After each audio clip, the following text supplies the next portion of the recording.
Cool.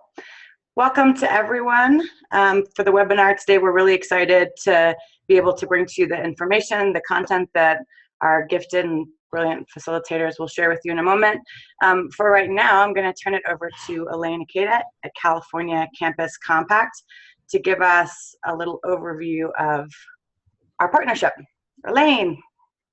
Hi, everybody. I hope you can hear me okay, because unfortunately we're having a little trouble with our internet, but hopefully everyone can hear me fine. And I want to welcome you all. This is the second webinar that Campus Compact of the Mountain West and California Campus Compact are partnering on.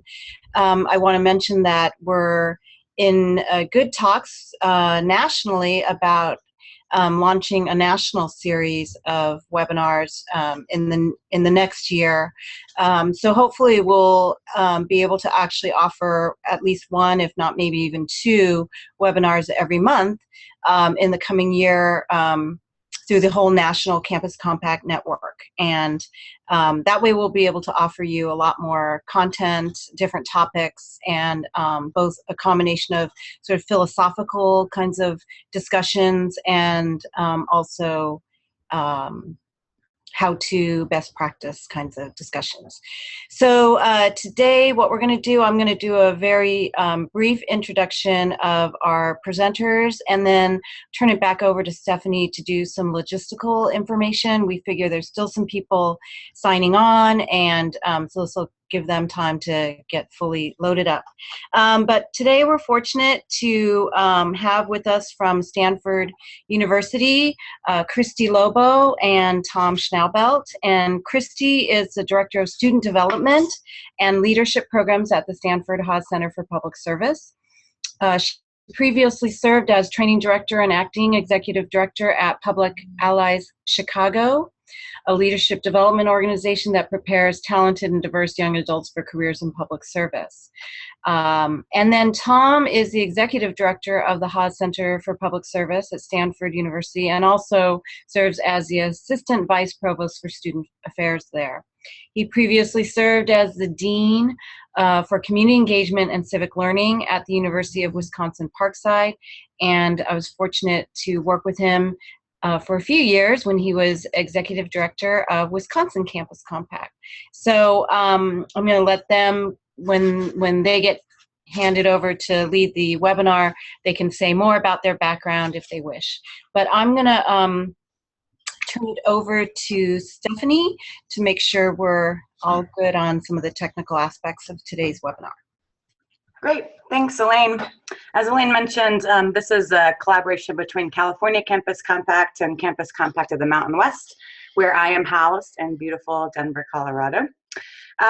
We've been using this Zoom platform for sharing content through these webinar series for this year, and it's been a really exciting way to be able to disseminate information nationally and really highlight the best practices and innovation that's coming out of member campuses across our network. So to learn a little more about the platform itself, you may have noticed already that you have no voice.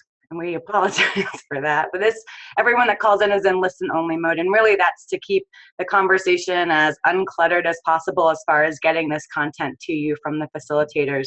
However, you may use the valuable Q&A button, and you should see that on your screen, and that is really your opportunity and the mechanism through which you can issue comments and particularly questions that you want to make sure that facilitators answer before our hour together is up. I encourage you to ask as many questions as pop into your mind, or if it's issuing some thoughts about the content as facilitators are moving through, use that Q&A button, and we will try to get to as many questions either by responding via text and we can just shoot an answer back to you, or we'll ask during the facilitated question and answer portion, which will be the last 15 or 20 minutes of this hour we're spending together.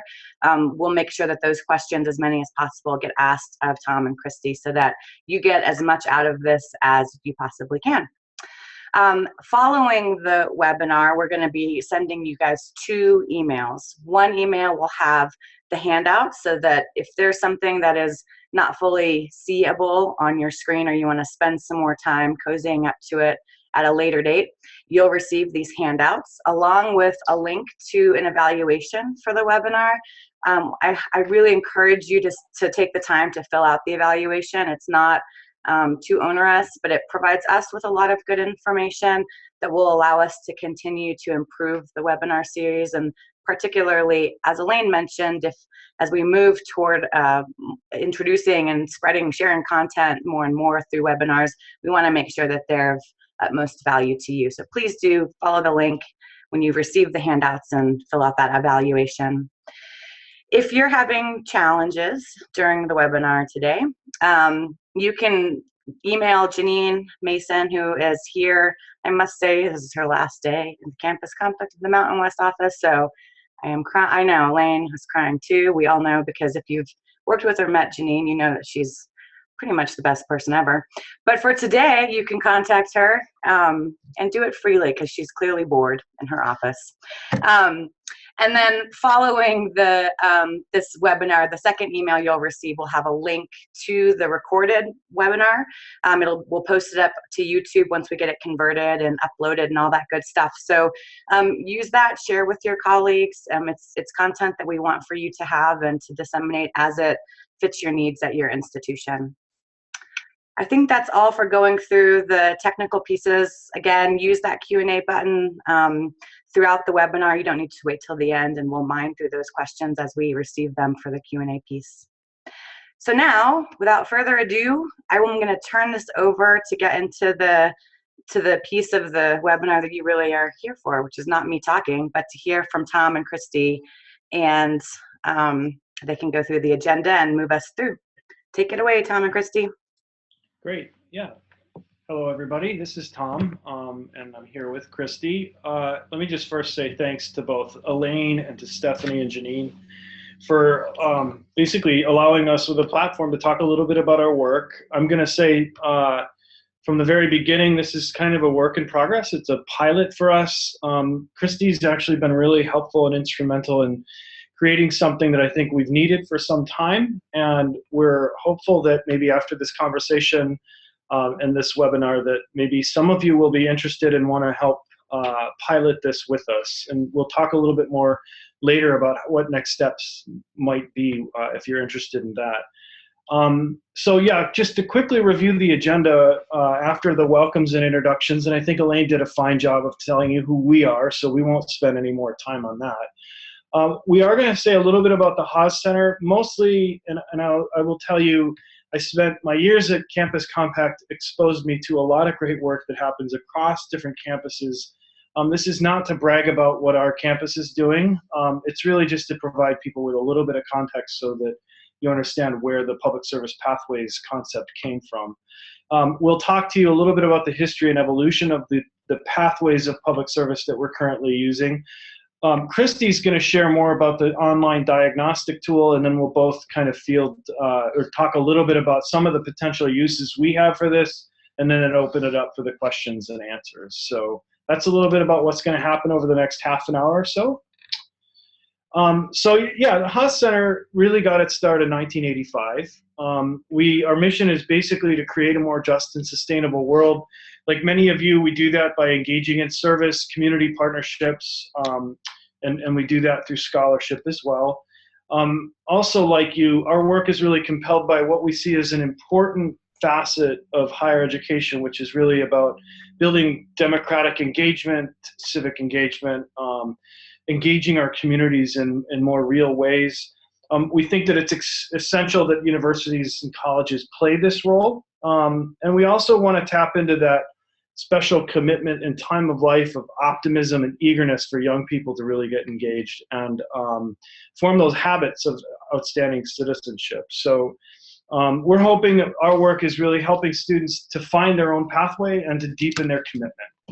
So go ahead, and this is just a very brief overview of what kind of happens at the Haas Center, and I'm sure this is very similar to much of what the work that that many of you are engaged in. It's kind of, we've created these different buckets to talk about work around leadership development, how we fund public service at Stanford, our community engaged scholarship efforts, and education partnerships. So over 30 years, these programs really have emerged and morphed. I'm not going to read through these. I think many of you will probably see this as quite similar to the work that you're doing.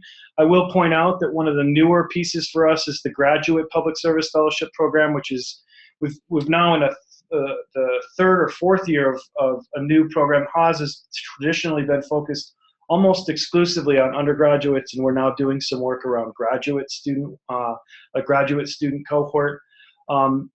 And in 2010, what happened is we got used to talking about our work in buckets like this that you see on the screen, and we began to think there has to be ways that we could talk about this work that might be a little bit more compelling, both for students and understanding our work. So it led to a lot of discussions about the interconnected ways in which students frame service work and how they solve pressing problems or how they want to get engaged.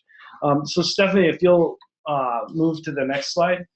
And actually, I should say, predating that strategic planning process that started in 2010, in 2002, a group of the Haas Center, along with about 75 different community participants, looked at what kind of, wow, we just went all over the place there.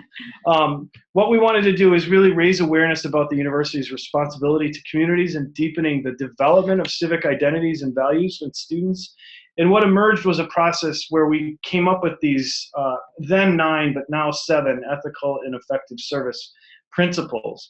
And when I say then, it was initially 9, and last year I will say that we did a little bit of a refresh and looked at, again, with a process of a lot of different stakeholders, what are the sort of key principles around public service, ethical and effective public service.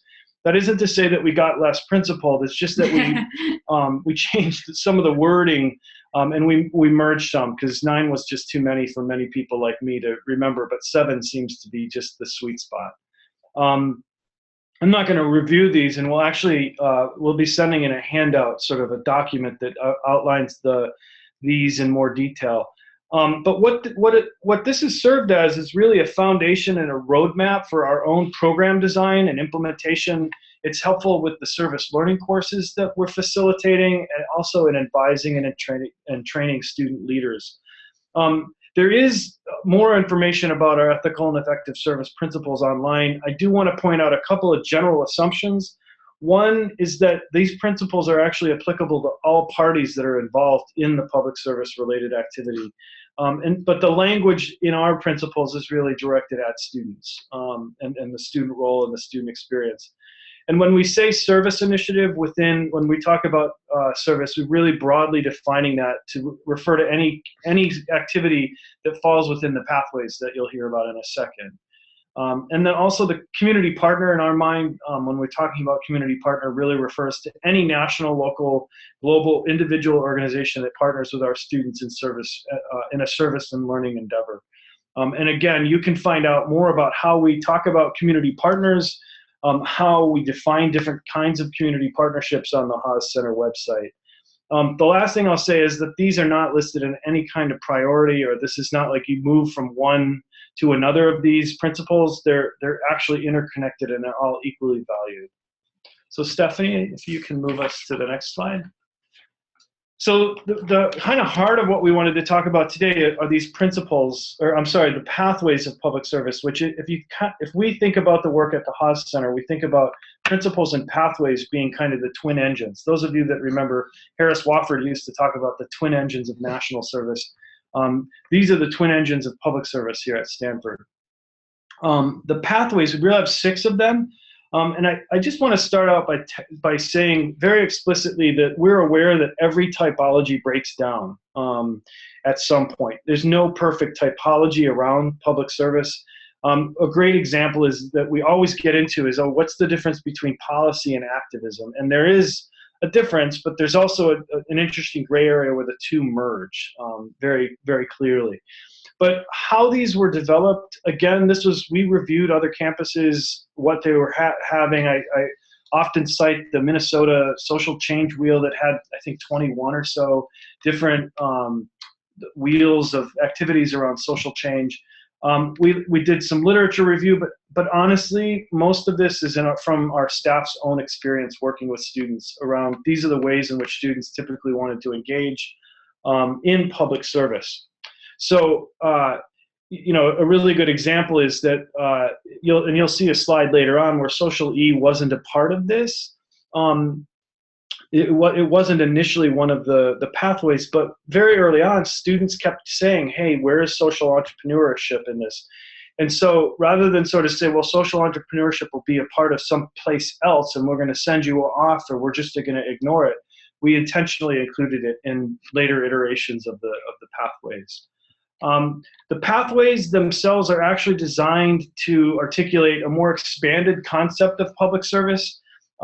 We have a lot of students that come to Stanford that come to us, they're either completely searching and don't have any framework, or they're angular in their framework. They have one kind of thing they want to do.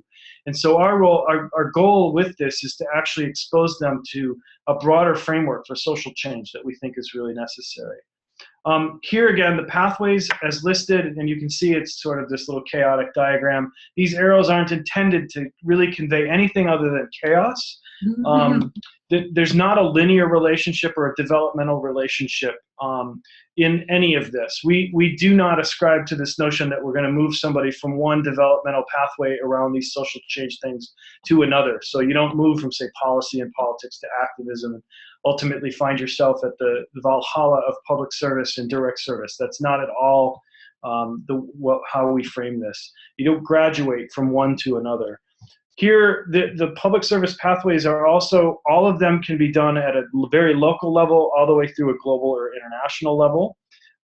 These are issue-based, they're problem-based, they're not discipline-based. So we're not thinking of these things as a discipline per se, though we have departments or programs that on campus that do see these things, like in political science. That's certainly a discipline, but that's not how we're viewing the pathways. Lastly, that we see these things as being interconnected to a set of action, skills, and understanding, an ecosystem. Some of them are the same, some of them are different. And our goal is really, when we're thinking about programming, we want to think about how are we building awareness, participation, and ultimately transformation within students. So those are different levels of programming for each of the pathways. Stephanie, go ahead. And I'm just sharing this. This was one of our very first attempts, because one of the ways that we were looking at pathways is trying to understand how are students at Stanford really experiencing these, or what are they interested in? And so this was, I think, our very first effort to sort of ask students at Stanford, which kind of public service are you currently engaged in or interested in? And you can kind of see that this is where most students were very involved or wanted to be very involved in direct service, whereas at policy and politics was a little lower. And the other one, you'll notice that we don't have social E on this, but this was because this was a very early way of doing this. So go ahead, Stephanie. So these are the definitions for each of the pathways. And as I said, this was actually part of a process that included a literature review, looking at other campuses. But primarily in 2010, we had a strategic planning process that involved faculty, community partners, students, alumni, a lot of different people, where we came up with the pathways, and we've been continually tinkering with the definitions. Christy will probably reiterate this, but I need to say this. The pathway definitions are actually less important than actually the examples that you'll see in a little bit. The pathway definitions are really, the primary purpose for them is to start a conversation and get people engaged in a conversation. This falls into the I know it when I see it category. That's what happens when you get to the definitions. People do see the differences or the distinctions. The definitions are not unimportant, but they're actually catalysts to larger conversations. I'm going to end with just a little bit about how we use the pathways in various programmatic endeavors, and then I'll turn it over to Christy to talk about to really expose you to this diagnostic tool.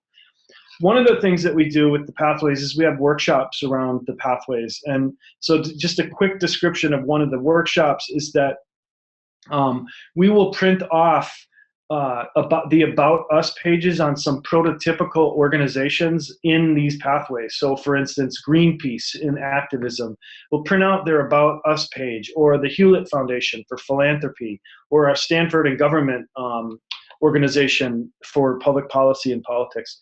And what we do is we set up the groups out to look at these, the language that's used in describing the organizations, and begin to try to parse out or identify trends, similarities, and differences between how these people talk, or the different organizations talk about their work. And really noting where is the language emphasis, what's being emphasized. And so that's a kind of quick way to get people thinking about what are the different ways and what are the different languages that get used. Another thing that we've done is a hybrid of our what is service activity. I think a lot of people use this. This was developed by people like Kent Koth and Nadine Cruz back in the day, where people have to rank order different kinds of service activities, and you can weave these pathways into them to see if students actually have a predisposition, or bringing these pathways up as people are identifying the kinds of service they want to get involved with. Another thing that we've done is to actually use case studies to say, here's a service activity, and then have the students kind of go down a continuum and say, where do they see this? They could describe like Tom's shoes, and where does that fit along the social entrepreneurship pathway? So there's just a whole lot of different ways. We use this also in our public service leadership program, in our Branner Hall, which is our public service theme dorm. The students are actually committing to sort of exploring each one of the pathways throughout the year in a residential environment. So there's a lot of different ways that we've used this on Stanford's campus to expose students to this framework of the pathways. And with that, I'm going to turn it over to Christy to share a little bit more about the tool that we've developed. Could you just move on to the next slide? Great. Okay, so what we've done is we've taken some of the questions that we typically ask in the Pathways workshops that Tom was just describing, and we've listed them, you can see in this matrix of 4 questions. We are asking the same 4 questions about each of the pathways in this prototype diagnostic tool. It's a pretty simple tool, you'll see. We're currently using Stanford's Qualtrics online survey system, and I've taken a series of screenshots of myself taking this survey. So these answers that you're seeing, these are my own answers. So it's pretty simple. The survey shows a screen for each pathway. You'll see this is direct service, and for each pathway it asks the same 4 questions. So from our experience doing the workshops, some of the questions that we are most interested in asking are, how much experience do you have in each pathway? How much interest do you have in exploring each pathway? Considering your current strengths, how much impact do you think you could have in each pathway? And also, in general, how much impact do you consider each pathway to have on social issues? So we're asking those same 4 questions of each of the pathways. You can see at the top, we've listed the definition, but as Tom mentioned, what students really connect with are examples of the various pathways. So we've tried to list a variety of examples of what each pathway can look like, as well as a variety of different issue areas, so that students might be drawn to a particular example because they're interested in that issue, but hopefully looking at a variety of different issues, they can kind of get a sense, okay, this is my level of interest in the pathway rather than the issue area. Stephanie, could you move to the next slide? Okay, so here you'll see it's another screenshot, and it looks very similar because we're asking the same 4 questions. But you'll see this is about policy and politics. There's a different set of examples, so you can take a minute to look at those. And once again, these are just my answers that you're seeing in a screenshot I've taken. So Stephanie, we can move to the next one now. Okay, so once again, very similar. This slide is pertaining to social entrepreneurship. So you'll see our definition. You'll see a set of different examples for social entrepreneurship.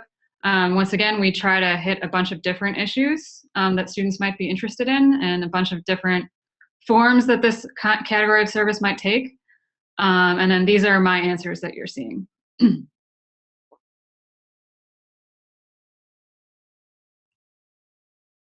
Okay, so before we move to the next slide, I just want to mention that very similar to these 3 slides that we've just seen, if you were to take the online survey, you would see 3 more very similar slides going through the other 3 pathways of service. The survey also asks a number of demographic questions so that we can identify patterns of responses. It also asks questions like, which pathways are you most interested in exploring after college as part of your career or personal pursuits? It asks, what issues are you interested in? It also asks for feedback about pathways examples that we might use in future versions of the survey. So there are a number of questions on the survey that we're not showing in this PowerPoint, but these slides that you're seeing, this is pretty much the most important part of the survey. So what happens when you've completed the survey is, on our side, we actually asked a graduate student to program this survey to generate a graphic visualization of students' answers that would help us in advising and help students to just get a summary sense of what they have just put into the survey. So what you'll see on the next slide, Stephanie, this is the graphic visualization that would be generated from the responses that I put into the survey. So let me explain really briefly what this graphic is all about. And students get an explanation of this graphic before they see this. So the large diagram at the top represents students' inclination to the various pathways overall. And then at the bottom, you'll see 4 small diagrams. And these represent students' interest in the various pathways, their experience in the various pathways, their self-perceived strength in the various pathways, and the impact that they feel each pathway has on social issues in general. And for the small diagrams, the points on the diagrams correspond to the pathways on the larger diagram. So we think this is helpful both for students to kind of get a sense of where they're at, but in particular for advisors, if we have students print out this page and bring it to an advisor, it's super helpful for an advisor to look at and just at a glance get a real quick sense. Okay, this is what students are most interested in learning about. So if I can see, okay, students are most interested in learning about policy, I'm going to know, okay, right away I'm going to tell them about these certain set of programs. If I see that they have no interest in a certain pathway, I'm going to look to their small diagrams to try to figure out why is that? Is it because they already have a lot of experience in that pathway? Is it because they don't think that they would be strong in that pathway? Is it because they don't think that pathway is very impactful? So that gives me kind of a very quick sense of what I could ask them questions about and kind of see if maybe they have some stereotypes that might be worth looking into. Or maybe they could just use some more knowledge about the particular pathways. So we find this printout of this graphic visualization can be super helpful for advising and also for the students to just hang on to. And if they were to take the survey again, they can see if they have changed over time. So Stephanie, if you could move on to the next slide. So this year we've just been piloting this survey. So you can see we've only had a small number of students at Stanford take it so far. This data that you're looking at is based on 41 Stanford students taking the survey. They've mostly been coming out of the Public Service Leadership Program that I facilitate, as well as they have been participants in the Branner Hall Public Service Theme Dorm, which Tom is a resident fellow in. So one of the possibilities that is generated by this survey is we can look at patterns of responses based on demographics, based on institution, based on major, based on correlations with other issues you're interested in. So just to give you a sense of the possibilities, we've pulled out a breakdown of students' interest in exploring pathways during college by gender. This question in particular seemed to be one that had some noticeable difference between men and women. So if you look at it, you can see women are showing noticeably more interest in exploring community engaged scholarship than men are. So it's 50% versus 26% are answering that they have a lot of interest in exploring community engaged scholarship. When you look at direct service, noticeably more men are showing interest in exploring direct service than women. So you can kind of take a look at some of the other data points. For the other pathways, it looks fairly similar between men and women, but you can just kind of look at this as an example of what kind of data and analysis we might be able to pull from this survey. Christy, can I ask you for a quick question that Sure. we've had come up from a participant? At what point do students complete this survey, and how frequently?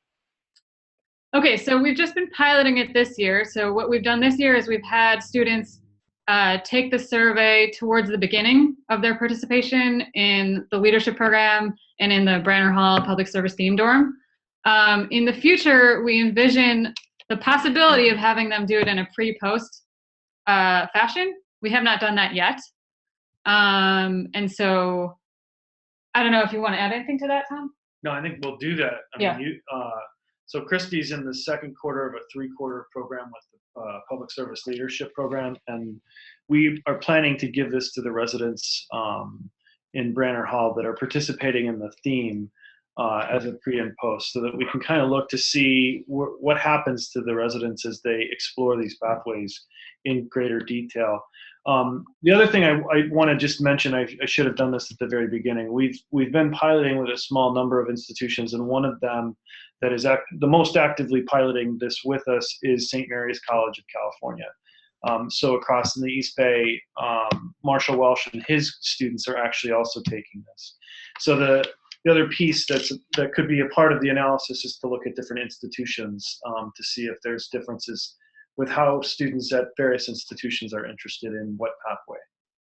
But we don't have a set like when they have to. I think what we're thinking of right now is that this is probably best administered within cohort-based programs, just because there's probably a natural start or a finish to those programs.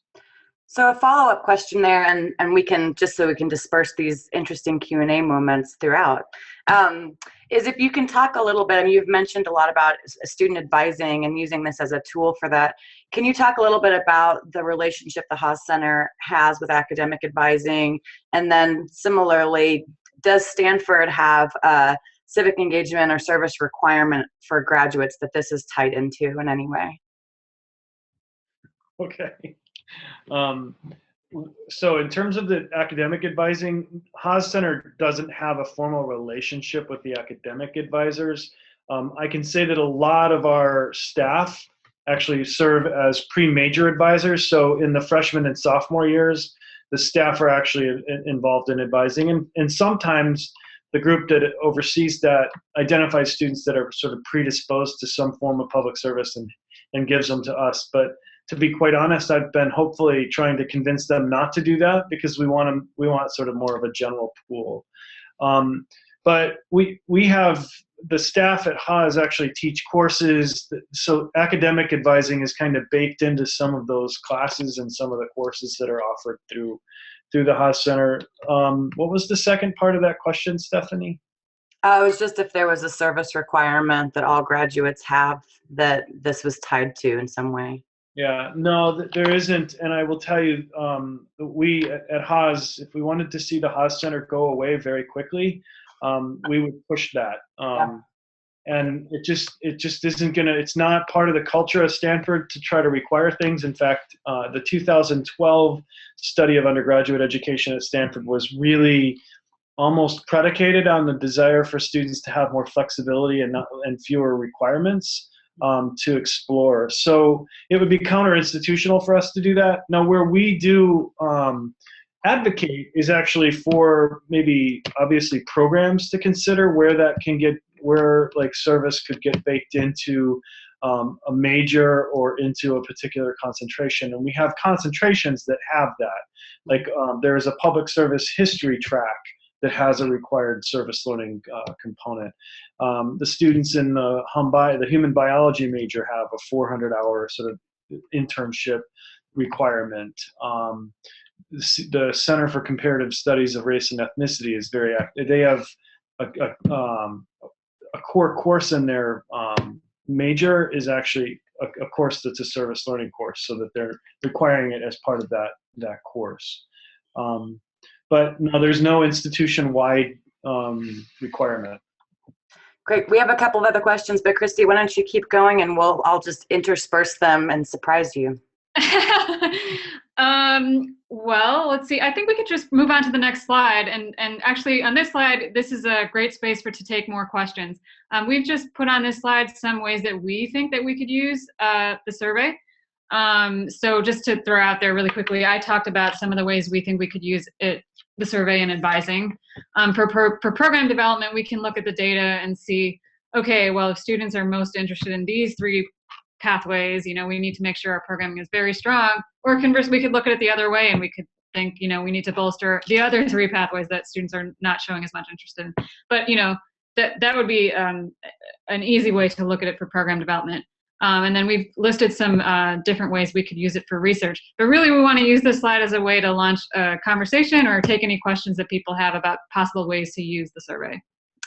There was a question that came up about if the research that's going to be coming from this or any papers written on it is going to be publicly accessible. I mean, is this information that you all are wanting to disseminate broadly, or what's the intention around that?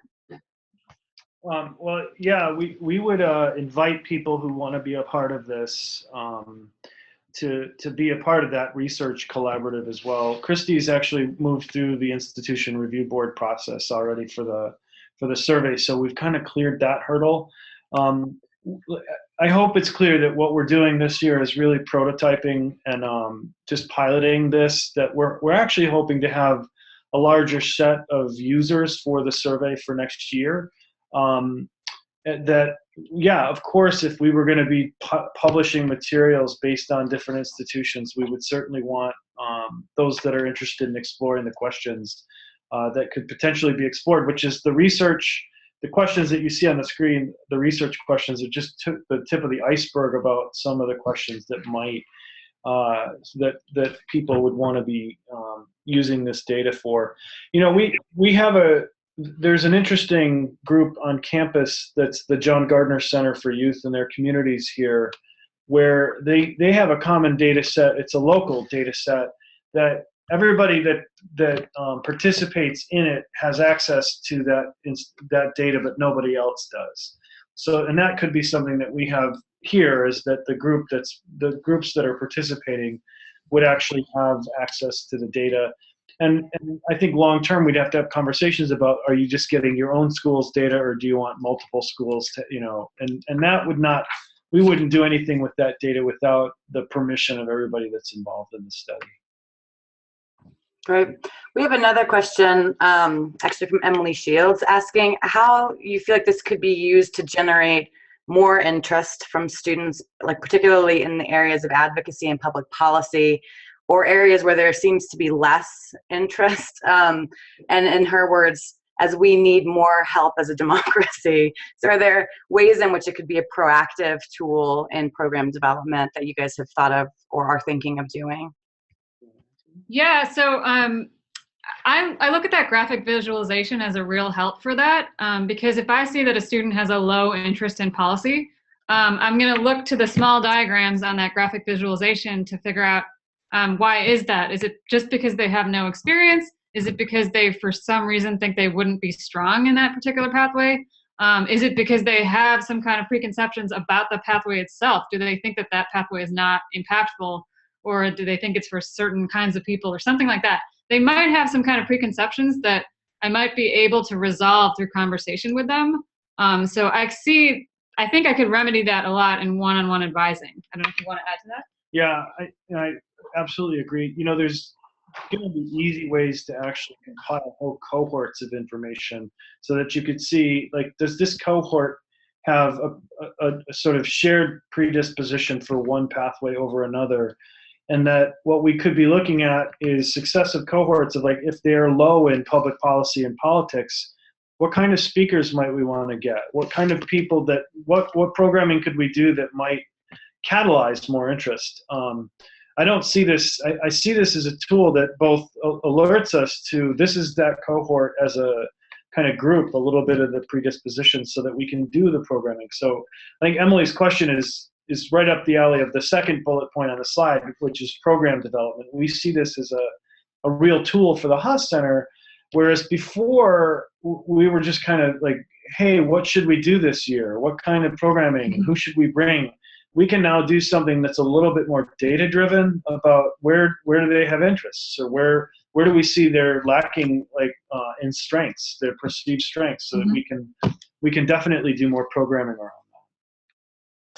Awesome. One other question that actually is one that I have. We've been doing a lot of work recently here in Colorado around this civic health network, and it's not specific to students, but trying to engage more students in various ways in which they can participate civically in their communities.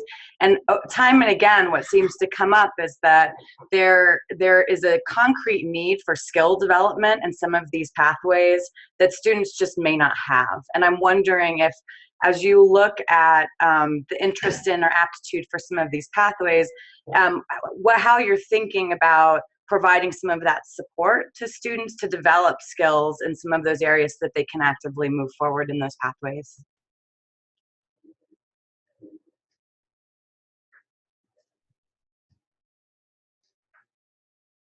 Tom and Christy, are you frozen in time? Yes, they are. Well, I'll just answer my own question. It is an interesting conversation, though. Hopefully they'll be able to call back in just a second and use that link.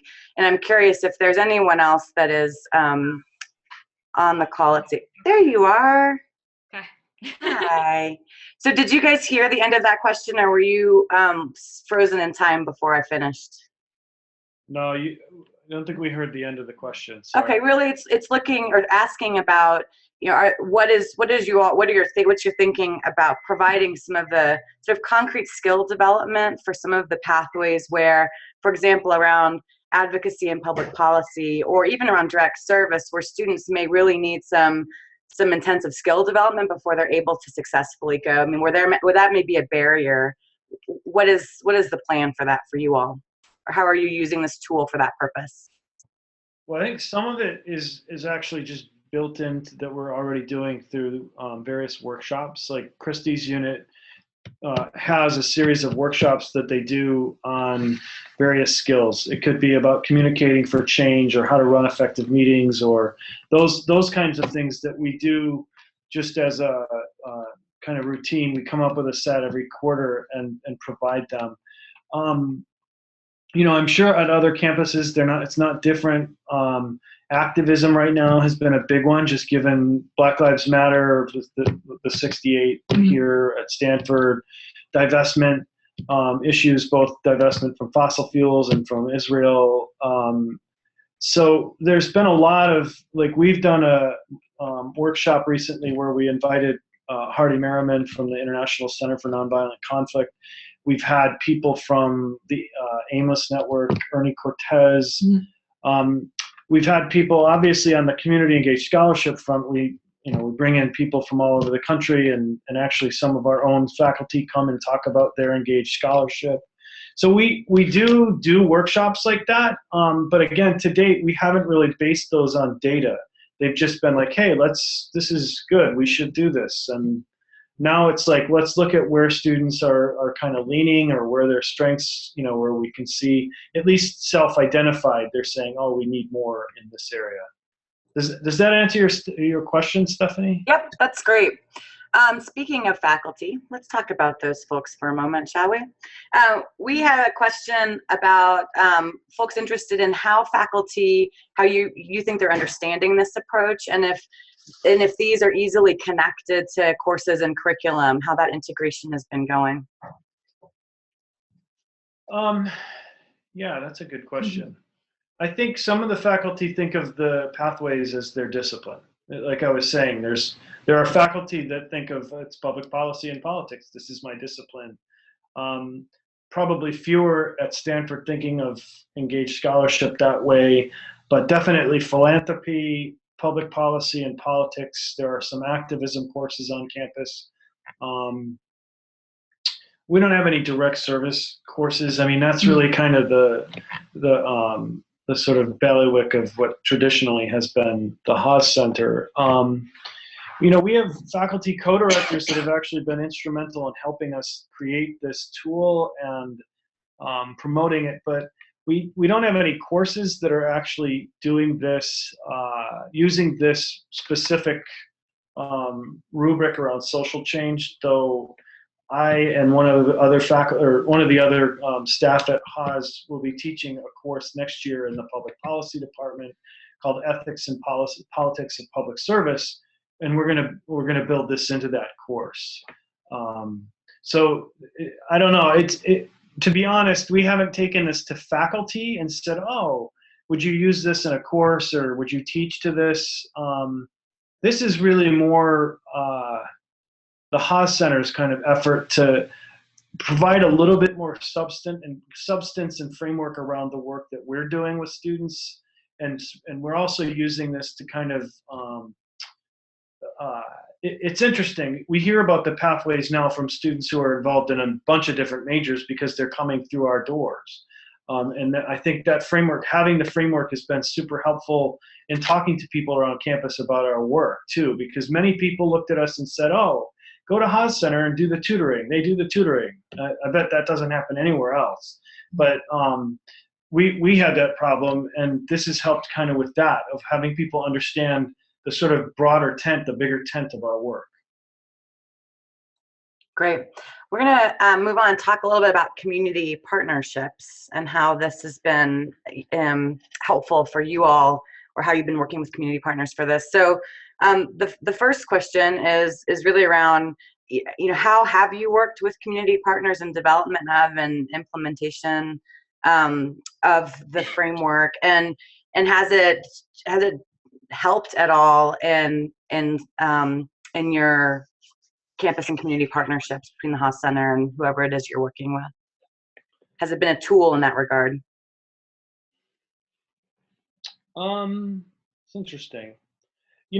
We have conversations with lots of different stakeholders around this work, including community partners. I wouldn't say that community partners have responded any differently than students, faculty, or other staff about these frameworks, because I think these are sort of native. People can see these pathways and sort of see them regardless of whether they're a community partner or a faculty member. And all of our best community partners are actually people who are really invested in sort of supporting the next generation of civic leadership or community leadership. And so they actually like this too. It's been interesting because some of the community partners said, "Can we take this? Like, can we have our staff take this so that they know like who on their staff are?" And we did this as part of our own winter retreat to say, look at staff at the Haas Center and say, well, where do people really line up on this stuff? And sort of, "Oh, didn't know you felt so strongly about that pathway, or that you had that strength." So I don't, we've had conversations with community partners about this, mostly me, I would say, because I've been out sort of talking to people about the Haas Center, in general. But I don't think the conversation is significantly different when we sort of talk about this work with a community partner than if we talk about this work with a student, quite frankly, or this framework, I should say. Yeah. Reaching back a little bit in the presentation, going back to the 7 principles that you provided an overview of, we have a question around what kind of, I don't know if it would be called training or orientation to, or conversation do you all have with community partners to make sure that, as you said, as you have that more holistic conversation about the 7 principles and how that drives what you all do, what does that look like with your work with community partners? Do you do anything with community partners in your role? No. So that mostly happens with our community engaged scholarship team. And what they end up doing is they have a seminar, or it's a seminar series of about 6 sessions where basically we invite community partners in and provide them a small stipend. It's kind of an interesting approach because what they're doing is having the community partners build the service learning course. And we then, they first of all have the community partners go through the series of ethical and effective service principles. And a lot of that seminar is really designed around exposing the community partner to the sort of, I don't know, how to get stuff done in a higher education environment. Like they don't, I don't think I was born knowing what a provost was, or how departments work. And so that part of it is just that. And then part of it is to kind of expose them to course development. And so we can kind of link what the community partners' issues or needs or what they've got with, oh, here, if that's what you need, here's the courses that we can help try to connect you with. But the principles get, again, integrated into that seminar with the community partners that we do. We've done it in the past. We've done it up to 2 times a year where we bring in a cohort of community partners. And I should say these are the local ones. We're actually thinking now, because for our summer programs, I will say it's not been a strength of ours about kind of the people that we're sending all over the planet in the summer to do the fellowship, the public service fellowships. We've been ramping up our staffing in that area, and our hope is to actually do like this webinars with the different community partners that will be hosting Stanford students, where we would build this into the sort of kind of an orientation and information about our work for them. Awesome, great. So for the last couple of questions, and then we'll do a little bit of wrap up just to reiterate how folks will be able to have access to this and how they can follow up with you all if there's interest to collaborate more on this. So this really does have to do with the research pieces of this framework and moving forward. Are you envisioning, I know that this is sort of the pilot year for this, but are you envisioning being able to, as you move forward, look at different outcomes related to different pathways? If it's something where you're hoping to be able to sort of dive deeper into each of those pathways, looking for specific outcomes. Yeah, I'm hoping that, and that's why the longitudinal word is on here. We'd really like to begin looking at this as people leave our institution or perhaps other institutions, following up with them later and having them do a similar thing where we're looking at maybe 5 years out, where are they now? Because we know people ebb and flow through these pathways all their life, but for the Haas Center's 20th anniversary, they did an alumni survey and found that the students that were involved in our cohort-based programs were statistically significantly, they were at statistically significant levels of greater levels of civic engagement within their home community. So something about those cohort-based programs was actually working. And what I'm hoping that we can do later on, and this would be 5 or 10 years out, is really use a similar kind of approach to this pathways self-diagnostic to look at perhaps alumni and what their levels of engagement would be later on after they leave school. Does that answer that question or no? It does. But what if I said no? Nope, you have to keep talking about something. Just keep talking. You know me well enough to know that that's probably true. I will accept your answer and move on, Tom. Okay. I'm curious what your thinking is around the different institutional types. I mean, as we look at Stanford as a unique institution in some ways, as I'm sure all institutions are unique in their own ways, but there are some pretty drastic differences both in infrastructure, resources, student demographics, all of these things between your institution and others, say rural community colleges, just as an example.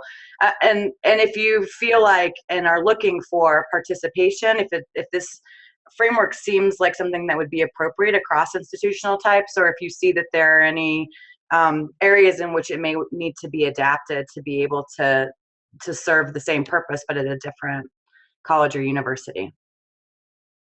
So yeah, the institution thing is funny. I had somebody recently say that in the residence halls on campus, everybody has a resident fellow, and somebody was talking about their specific dorm, and the person said, well, yeah, we're all very special and distinct in very similar ways. It's like, that's what I feel about higher ed institutions. But that's not to diminish that there are great differences between different institution types. I think you'll see in a slide, in one of the slides coming up, I'm going to be talking with some institutions at the Viera Contz's, the Community College National Center for Community Engagement, their conference. I think some of the feedback that we've gotten about the survey or the diagnostic tool is that we've got to take great care to make sure that the examples are reflective of a broad range of activities of students that might be, because I mean, clearly Stanford is like 98% sort of traditional age college students. We want to make sure that the examples actually reflect the kind of range of activities that students could see themselves, whether they're at Stanford, whether they're in a community college setting. So part of the pilot year is really spent kind of talking with people about, do we need to add examples? Do we have the right array of examples in each one of those? Because we really feel, as both of us have said, that the definition of the pathway is one tool, but really I think the more important thing is to have the list of examples really convey the full range of activities that you'd be thinking about as part of that pathway. So part of our hope this year is to actually expose enough people to those examples and to the survey so that we have the right amount of diversity within those specific examples of each pathway. And frankly, I do think one of the questions is our students that are in community colleges, are they prone or predisposed to different kinds of pathways than, say, somebody who's attending a four-year liberal arts college or a research university? So I think that's just one of the more interesting things. It's not the use of the tool that's going to help us with a student who comes in your office and says, I don't know what the heck I want to do, but I want to do something, and so where should I start? Mm-hmm. That's a completely different use. Do you want to talk a little bit about your pre-conference session for Continuums of Service as well? A little plug. Oh, what if I said no, Stephanie? What would you do? I would just take over and do it for you. Easy peasy. Yeah. I got it. Well, Christy and I and Marshall Welsh and Gail Robinson are actually we're teaming up to do a pre-session, a pre-conference session on the Continuums of Service at the Continuums of Service conference. And you can see the date there. It's April 8th. This is down in Long Beach. So it'll be an extended time. And I think at this session, we'll do something similar to what we've done now, but then we're really going to dive deeper into how do people think they could use this data and maybe some of the logistics around how we would then move forward in the coming year. And as I mentioned, I'm also doing a session with Gail Robinson at the CCNCCEC, or CCNCCE conference, May 19th to 21st. Great. And for anyone who's not already registered for one or both of those awesome conferences, there's more information on any of the Compact websites probably that you could possibly go to for the Western region at least, or get in touch with the Campus Compact rep in your state or region for more information. It should be really great, especially Continuums of Service coming up. It's on a boat. So that's reason enough to go because the whole thing's on a boat. Great. So as we are wrapping up, and I don't know if Tom, Christy, or Elaine, if there's any final thoughts you wanted to share, we have contact information for both Tom and Christy. And I'm going to say it out loud because it's an assumption, but they can tell me it's not correct later if they don't want this. Get in touch with them if there's interest from you or your campus to participate in any way, shape, or form or learn more about the Pathways of Service and what they're doing there. I mean, it seems like a really awesome opportunity for, particularly in the Campus Compact network more broadly, for us to be able to look at these trends on a larger scale would be immensely helpful. So that's their contact information. Again, you'll be receiving the slides along with the link to the evaluation. It's a very easy evaluation, and like anything, more information from you helps us to be better the next time we do these things, these wonderful webinars. And then following that, once we have the recording of the webinar uploaded and ready to go, we'll email out that link. Feel free to share that with your friends and colleagues at holiday parties. However you feel like you want to disseminate this information, it's yours to use, so go for it. I want to thank Tom and Christy very much for participating today as our facilitators and sharing this framework and model with all of you, with us. Thank Elaine and Piper at California Campus Compact for their general genius. Thank Janine Mason in our office who helped to get you all registered and to actually be here today. And thank myself for waking up this morning. It's another beautiful day in Colorado. Thank you all very much. Have a wonderful rest of your day. Bye. Thank Hi, you. thank you. All right.